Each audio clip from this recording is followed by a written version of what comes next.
Mas pinalawak na ang mga impounding area ng LTO para sa mga sasakyang mahuhuli, kasabay ito ng pag-arangkada ng mas pinigting na no registration, no travel policy. Iyan ang ulat ni Ryan Lasigas.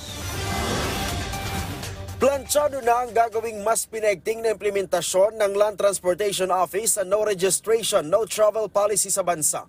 Kahapon, muling nagpulong ang LTO at Philippine Coast Guard para ilatag ang pinal na plano para dito.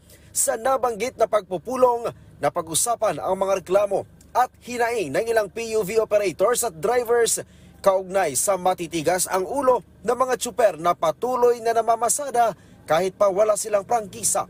Sabi ni LTO Chief Vigor Mendoza, naintindihan nila ang hinaing ng ilang PUV operators kung kaya't mas paigtingin nila ang koordinasyon at interoperability kasama ang PCG at iba pang law enforcement laban sa mga colorum.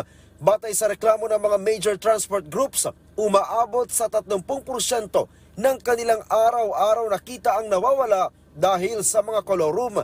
Kaya naman kasabay ng ipatutupad na no registration, no travel policy, ay ipatutupad din ang anti-colorum drive ng LTO. Ipinagmalaki naman ni Mendoza na nagresulta na ng halos 200,000 sasakyan ang nagparehistro sa buong bansa dahil sa maayos na information drive hinggil sa no registration, no travel policy. Batay sa datos ng LTO, lagpas 24 na milyon pa na motor vehicle ang expired ang rehistro.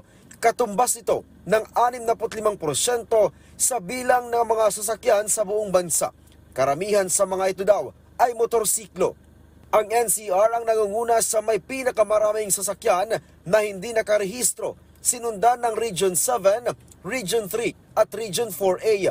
Mula January 1 hanggang 23, umaabot na sa halos 2,000 ang na-impound ng mga colorum na sasakyan. 1,735 dito ay motorsiklo, habang 231 naman ang motor vehicles. Sa ngayon ay mas pinalawak daw ng LTO ang kanilang mga impounding areas bilang paghahanda sa mga ikakasang operasyon. Ryan Lisigas para sa Bayan.